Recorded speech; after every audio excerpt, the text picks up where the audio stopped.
The first time I ever felt like a failure. I was 10 years old and standing in the kitchen, clutching a report card like it was a live grenade. One subject. One grade. Math. C. It wasn't even a bad C. It was a high one, bordering on a B. But to my parents, that one crooked letter was enough to declare a full-blown emergency. My dad looked at it, sighed like he just got drafted into a war he didn't want, and said, "Well, we expected more." My mom didn't say anything. She just walked over to the living room, unplugged my game console, the only thing I really loved at that age, and calmly put it in her closet. No warning. No explanation. Just click. Door locked. "Until your grades improve," she said like a judge issuing a sentence. And then came the part that hurt more than the punishment, the public announcement. Within 24 hours, my aunt, my cousins, and half the church knew that I got AC in math, and was falling behind. It became this thing they whispered over potluck dinners. Oh, poor Jamie. He used to be so smart. Maybe if he wasn't always playing video games. They never said it to my face. But I could feel it every time they looked at me like I was this cautionary tale. A warning to their own kids. Do your homework, or you'll end up like that. I wasn't even failing. I was just human. Meanwhile, my little sister, Lauren, was the golden egg. Perfect handwriting. Perfect hair. Perfect attendance. When she got an A- in science, my mom actually emailed the teacher to contest it, like it was a glitch in the system. "She's exceptional," my dad would brag. "She's built different." I used to joke that if Lauren sneezed, someone would rush to frame the tissue. But me? I was the family's official disappointment. The test run. The prototype with bugs. By middle school, I stopped bringing my report cards home altogether. Not because I was failing, I wasn't. I just didn't see the point. If I got straight B's, they said, "You can do better." If I got 1A, it was, "Why not all A's?" The game console never came back. I eventually bought a second-hand one with my allowance, hid it under my bed, and only played it with headphones on while they slept. It was the only time I felt like myself. Until one night, I was sneaking a session at 2 a.m. and Lauren peeked in and said, "Mom says you'll never get into college if you keep playing that." She was 9. And she wasn't wrong. I didn't get into a university. But not for the reason they think. In high school, I stopped trying to impress anyone. But I did start cooking. At first, it was out of necessity. My parents were busy, and Lauren was too precious to touch a stove. So I started playing around with grilled cheese, ramen upgrades, omelets, pancakes. I didn't even realize it was a skill, not until my best friend's mom tried one of my homemade meatball subs and straight up moaned at the dinner table. It got awkward. "You could sell these," she said, mouth full. That was the first time anyone said I was good at something that didn't involve grades or test scores. So I leaned in. I started watching cooking videos while everyone else prepped for SATs. I memorized spice pairings the way my classmates memorized formulas. My parents thought I was wasting time. But to me, it was the first time life felt flavorful. By the time I was 17, my parents had 2 modes when they talked to me. 1. Disappointment, that was the default. 2. Panic, that was reserved for when relatives asked, "So what's Jamie planning after high school?" I didn't have the heart to tell them I was planning my garlic aioli recipe, not my college essay. Every time I walked into the kitchen, it felt like a small rebellion. My dad would watch me dice onions like I was building a bomb. My mom would peek over her book and mutter, "Why don't you study this hard for math?" Because onions made me cry less, that's why. Lauren, of course, was thriving. Choir. Debate team. Honor society. National whatever club. Her calendar looked like the schedule of a small city mayor. She didn't just get praise, she got custom cakes with phrases like, "Our shining star," and "future valedictorian." I once got a store-bought brownie for passing physics. It was stale. The real kicker? Lauren hated the spotlight. She'd sigh and say, "I didn't ask for any of this," while sipping tea from a mug that said, Hashtag one daughter. Meanwhile, I was working part-time at a diner, dish pit mostly, but I lived for the slow hours when the cooks let me try my own recipes on leftover bread or scraps. Kids got hands, Chef Rico once said. That meant more to me than any parent-teacher meeting ever had. At home, my parents thought the job was temporary, something to build character, while I figured out a real career. You can't cook forever. My mom warned me once, as I basted a roast chicken that smelled so good even the dogs sat up straight. Tell that to Gordon Ramsay. I muttered under my breath. She didn't laugh. What she did do, and I'll never forget this, was print out a college brochure, circle the word business, and tape it to the fridge like a ransom note. They thought I was being difficult. I thought they were being deaf. We weren't even speaking the same language anymore. They wanted suits and degrees. I wanted sharp knives and burnt butter. Then came Lauren's early admission letter. Stanford. The house lit up like a Christmas special. Champagne. Balloons. A catered dinner. I was told to stay late at the diner that night so I wouldn't distract. When I got home, all that was left was a single cupcake in the fridge. No note, no invite, no leftovers. That was the moment I knew I was never going to be the son they wanted. So I stopped trying. 3 weeks later, I packed a bag and left. No dramatic goodbye. No shouting match. Just a folded note on the counter. Thanks for the expectations. I'll be somewhere with flavor. I crashed on my buddy Ray's couch, picked up more shifts, and enrolled in culinary school using my entire savings and a tiny scholarship I'd won for, ironically, a chili cook-off. Ray's parents were confused but supportive. You really want to chop vegetables for a living? His dad asked. I want to feed people, I said, and not feel like a failure doing it. He nodded once and never brought it up again. Culinary school was hard. It wasn't some foodie fantasy. It was 5 a.m. knife drills, burns, late nights, instructors who yelled like drill sergeants. But I never missed a day. Never skipped a prep. Never once wished I was anywhere else. My parents didn't check in. Not once. No texts. No calls. As far as they were concerned, I'd vanished into disappointment, the same way they'd always predicted I would. That silence used to hurt.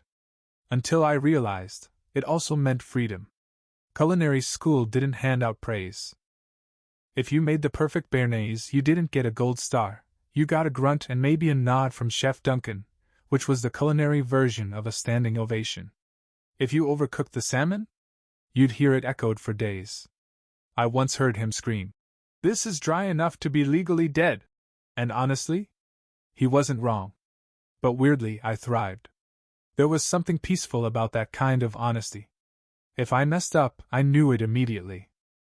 If I got it right, the room stayed quiet, and that silence meant I was doing okay. It was the first place where effort actually counted. I started picking up freelance gigs, catering birthday parties, baby showers, a weird engagement dinner for 2 lawyers who hated each other but loved charcuterie. I didn't care what the event was. I was building my name one bite at a time. That's when I fell in love with plating. See, food wasn't just food to me, it was art. I didn't just want it to taste good. I wanted it to say something before it even hit your mouth. I wanted someone to look at a plate of duck confit and think, "Who made this?" The way people stare at a painting and ask who the artist is. And slowly, people started asking. By the time I was 23, I had a full-time gig under a chef who used to work in Vegas. The hours were brutal. My legs constantly felt like boiled spaghetti. My hands? Scarred and calloused. But I was in it. No one called me a disappointment there. No one asked about my GPA. They cared if the sauce was balanced, if the garnish looked alive, if the risotto made you feel something. I rented a studio apartment, small, cluttered, but mine. I hung my first paycheck on the fridge with a magnet shaped like a whisk. Lauren graduated high school around then. I didn't hear about it directly. Someone tagged her in a photo wearing a sash and holding a bouquet in front of a giant "Congrats Lauren" banner.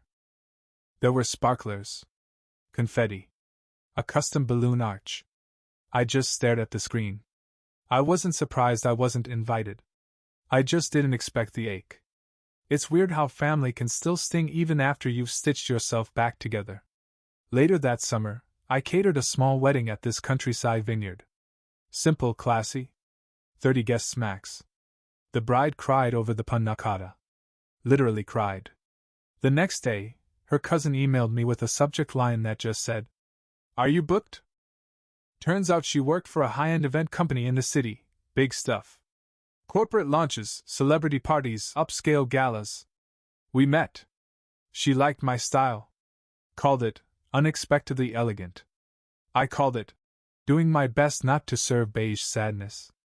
That one meeting changed everything. I went from begging grocery stores for bulk discounts to being handed client lists with names I recognized from magazines. Suddenly, I had a team. A van. A business license. I called it Fork and Flame, simple, sharp, easy to remember. By 25, I was catering events with 200+ guests. I had signature menus, seasonal offerings, custom plating designs. But still no word from home. Not even a "congrats." Not even a "heard you're doing okay." The only thing that ever came through was the occasional Facebook tag from Lauren, mostly reposted memes, family vacation pics, or inspirational quotes like, "Families are forever. Even if they drive you crazy." Cute.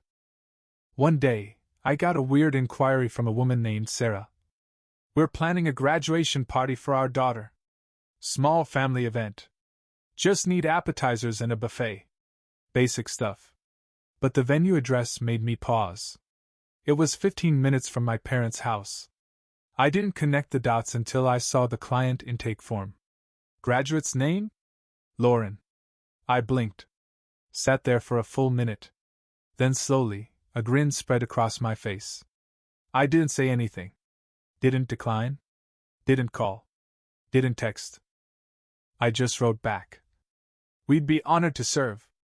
The venue was one of those rustic chic halls, reclaimed wood beams, fairy lights, floral arches like Pinterest had thrown up in slow motion. It screamed tasteful family celebration. Perfect. I arrived 4 hours early with my crew. We were running a smooth buffet-style setup with past appetizers and a dessert table designed to look like a garden, edible flowers, sugar-dusted berries, lemon tarts in tiny glass domes. If they wanted fancy, they were gonna get Michelin-level fancy. "Yo, boss," Marcus said, peeking through the kitchen window. "That your family out there?" I didn't even have to look. I knew that voice. That laugh.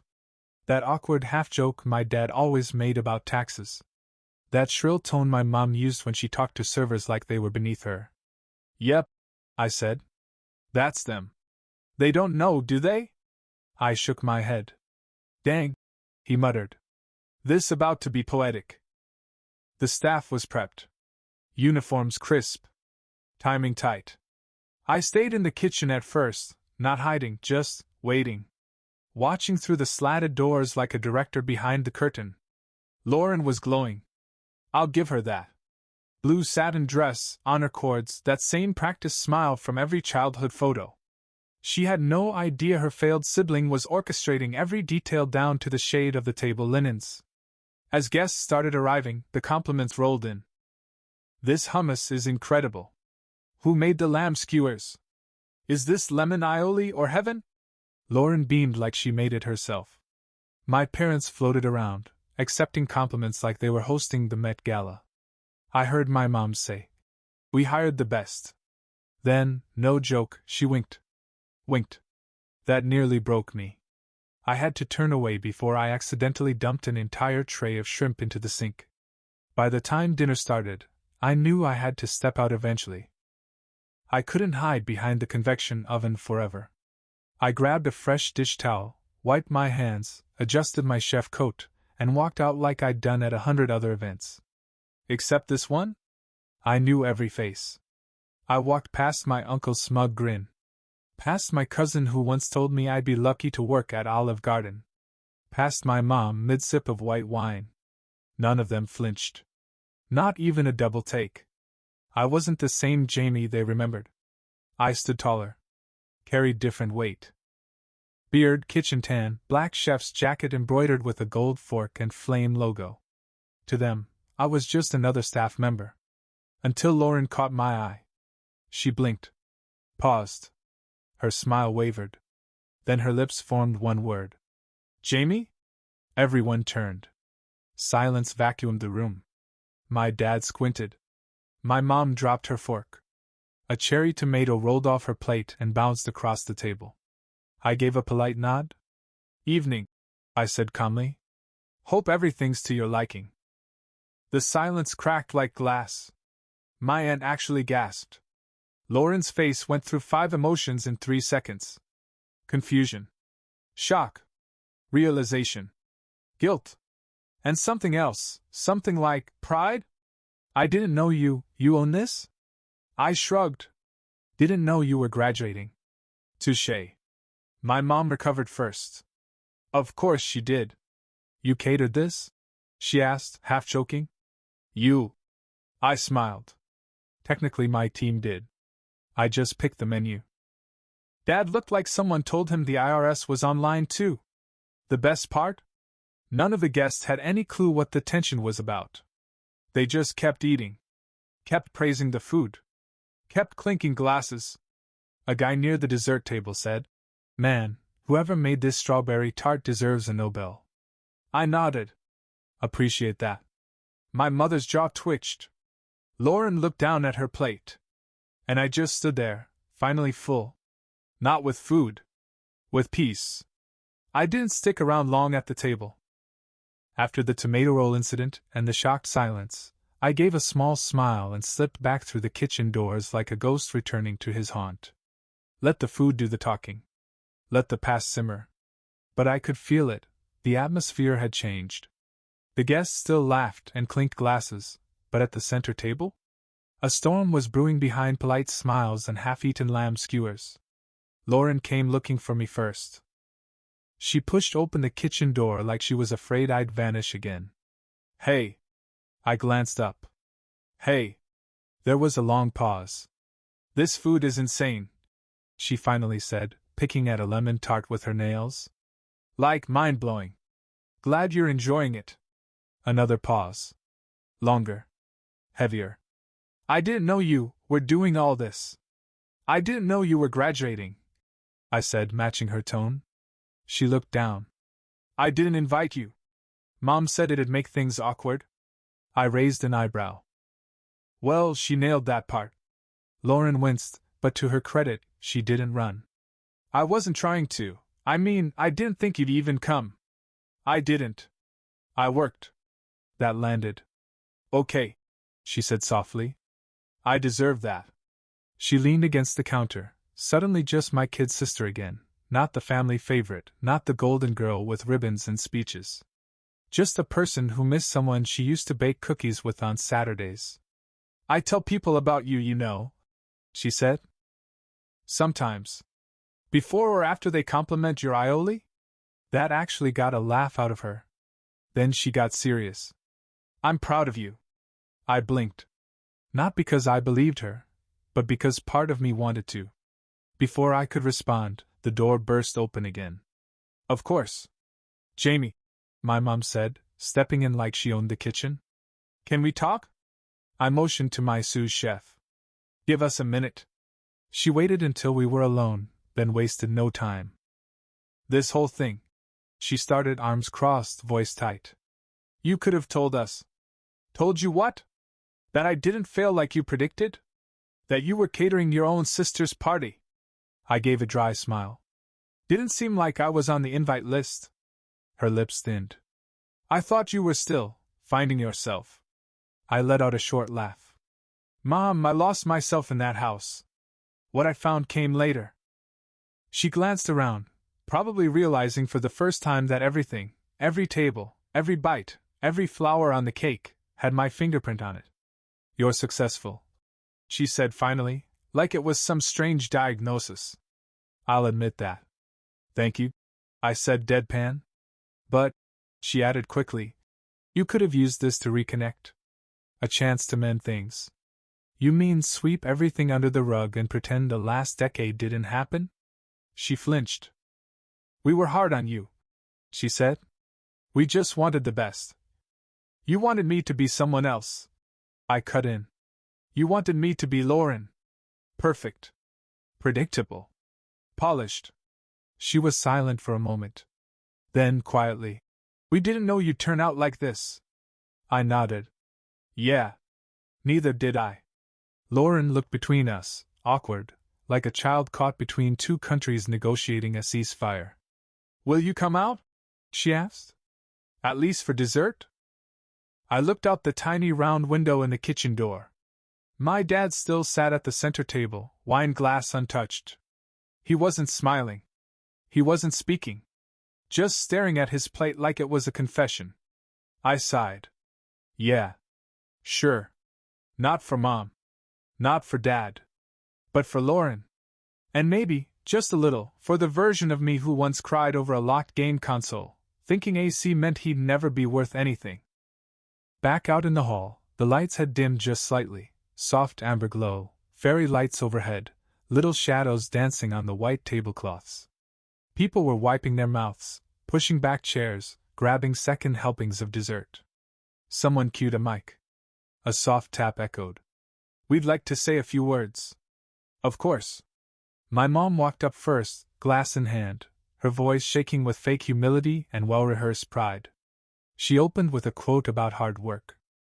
Something about stars and grit and how success is never handed, which was ironic, considering half of Lauren's life had been wrapped in velvet and silver spoons. Then she gestured to my dad. David has something to say too. He stood slowly, the room growing still. I watched from the kitchen archway, arms folded, expression neutral, but inside? Rage. Bitterness. A weird, sour hope. He cleared his throat. When Lauren was born, he began, I remember thinking she'd be the one to make us proud. Yup. Off to a solid start. And she did. Time and again. Straight A's. Leadership. Kindness. I glanced at Lauren. Even she looked uncomfortable. But today isn't just about her achievements, he continued. It's about family. About the people who helped shape her. Her mother. Her teachers. Her friends. There was a pause. A beat. And of course, the incredible team behind tonight's dinner. That caught some attention. Guests nodded. One guy even clapped. The food was exceptional. Dad said slowly, like it cost him oxygen. Truly remarkable. Elegant, thoughtful, perfectly executed. My jaw clenched. He still hadn't said my name. Not once. No. I'm proud of my son. No. Jamie did this. Just the team. Lauren turned to him, whispering something, but he ignored it. Coward. I could have stayed silent. Could have let it pass. But something in me snapped, not anger, exactly. Just exhaustion. A lifetime of it. So I stepped out again. Walked straight to the table, cool and calm, and picked up a tray of mini eclairs like I was just another caterer doing his job. People turned. They stared. Someone whispered, Wait, isn't that? My dad's face twitched. Hi. I said to no one in particular. Just hopping off the dessert table. Lauren looked up at me, pleading with her eyes. My mom looked like she wanted to disappear. And Dad? He couldn't even look at me. As I turned to go, a voice called out from the crowd, someone I didn't know. A family friend maybe. Who is the chef anyway? I want to hire them for my son's wedding. I paused. Then turned back casually, like it was nothing. That'd be me. Silence. Fork and flame. I added. We'll leave a card at the table. The guest looked impressed. You own it? Built it from scratch, I said. Kind of like I had to do with my life. My mother's wine glass clinked a little too hard. That was enough. I walked away. But the ripple had already started. More people asked questions. More heads turned. Lauren tried to mediate. My mom tried to deflect. Dad stayed frozen, like a statue of regret carved from ego and pride. The thing about food? It reveals people. Who's grateful? Who's entitled? Who says thank you, and who pretends they cooked the whole meal? I didn't need a toast. The applause came anyway. Not loud. Not all at once. But here and there, genuine compliments. Guests walking up shaking my hand. Calling me brilliant. Talented. A gift. All the things I never heard growing up. And none of it came from the people I once starved for approval. By the time we packed up, the sky had gone full cotton candy pink. My team worked fast, sweeping trays, boxing leftovers, loading the van like they'd done it 100 times, because they had. Normally, I'd hang back, go over receipts, make sure nothing was forgotten. This time, I stood in the parking lot for a minute, just breathing. Lauren came out first. She looked different now, a little deflated, a little older. Like the celebration high had evaporated, and all that was left was reality. "Hey," she said, softer than before. "Hey. You okay?" I nodded. "Yeah. You?" She shrugged. "I don't know. Honest." I appreciated that. She kicked at a pebble on the ground. "You know, growing up, I always thought you were the strong one." I snorted. "I was literally the one crying over math homework." "Yeah." She smiled faintly. "But you left. You got out. I just stayed and got praise for things I didn't even want." That landed differently. "Did you mean what you said?" she asked. "About building your life?" "I meant every word." She was quiet for a moment. "Can I come by sometime? Maybe see the kitchen?" I nodded. "You'd love the citrus room. It smells like summer threw up in there." She laughed. And then she hugged me. Out of nowhere. Real. Tight. Like she hadn't realized how much space there'd been between us until that second. When she pulled away, her eyes were glassy. "I'm proud of you. I wish I'd said it sooner. Better now than never," I said. "Seriously. Thanks." That moment alone would have been enough. But of course, fate wasn't done. As I turned to head back inside, I heard the sound I hadn't heard in years. "Jamie." "Dad." I turned. He looked tired. Smaller than I remembered. The confident man with loud opinions and sharper judgments now stood like he wasn't sure if he was allowed to speak. "I owe you an apology," he said. I waited. "For how we treated you. For not seeing it sooner." Still waiting. He looked me in the eye. "You did good. It wasn't poetic. It wasn't a speech. But it was honest. And that alone nearly cracked something in me." "Thanks," I said. He nodded and started to turn, but then added, "That woman, the one from the wedding planning firm?" She handed me this. He passed me a small envelope. Inside was the final invoice. Neatly printed. Itemized. On the bottom was a handwritten note. "Paid in full, with interest." He read it aloud. Then looked up at me. "That from you?" I shrugged. Guess someone thought it was deserved. He almost smiled. Almost. But instead, he gave a short nod and walked off. That should have been the end. But the next morning, I got a phone call. Unknown number. I let it go to voicemail. It was my mom. "Jamie. I know you're upset. I understand. But we'd like to talk. Maybe dinner? Just us. No speeches. No pressure. We just want to see you. Please call me back." I stared at the message for a long time. Not because I didn't expect it, but because I did. People always come back when the plate's full. That night, I sat in my tiny apartment, eating leftover tarts straight from the box, and thought about it. Not the apology. Not the dinner invite. But the fact that for the first time in 10 years, I wasn't hungry for their approval anymore. A week passed before I heard from them again. No texts. No calls. Just a plain white envelope slipped under the door of the catering office. My receptionist thought it was a bill. Inside? A card. Cream-colored. Embossed. probably picked out by my mother. The front read, "Family, where life begins and love never ends." Inside, "We're sorry. Dinner's still open if you ever feel ready. Love, Mom and Dad." Taped to the bottom was a faded photo of me and Lauren, maybe 10 and 12 years old, making gingerbread cookies. Frosting on our cheeks. Me mid-laugh, flour in my hair. Her missing 2 front teeth. No second note. No long explanation. Just that. I stared at it for a while. Not angry. Not moved either. Just tired. It wasn't that I hadn't wanted this kind of sentiment growing up. I did. I used to practice entire conversations in my head, what I'd say if Dad ever admitted he was wrong. What I'd do if Mom finally hugged me without a backhanded comment first. But now I'd built something real. Not out of spite, out of survival. Out of hunger, literally and metaphorically. I slipped the card into a drawer and didn't respond. That Friday, we had another event, a small business launch. 40 guests.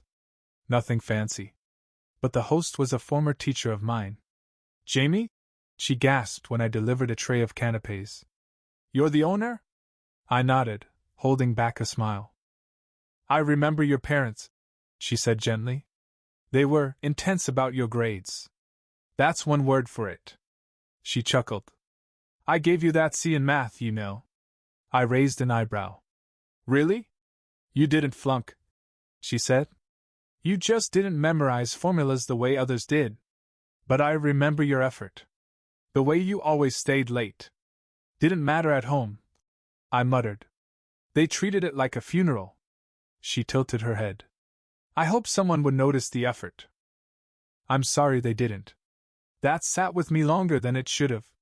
After the event, I went home, opened the box under my bed, and pulled out the old note, the one they taped to my game console when I was 12.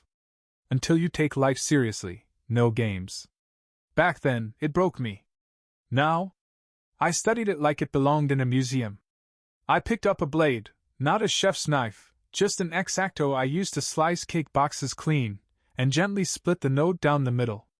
I taped one half to my fridge. The other? I mailed it back. No return address. No signature. Just a single side of paper. The half that read, "No games." Sunday afternoon, Lauren texted me a photo of Dad holding it. He looked confused. Maybe even shaken. She didn't say anything else. She didn't need to. Later that week, a reporter doing a piece on small business resilience asked me what kept me going during the hardest years. I paused. Thought of the late-night kitchen shifts. The takeout boxes. The frostbitten hands. The smell of yeast and sweat. The empty Christmas chairs. The missed calls I stopped returning. Then I smiled. "AC and math," I said. "And a locked game console." She laughed, thinking I was joking. I didn't correct her.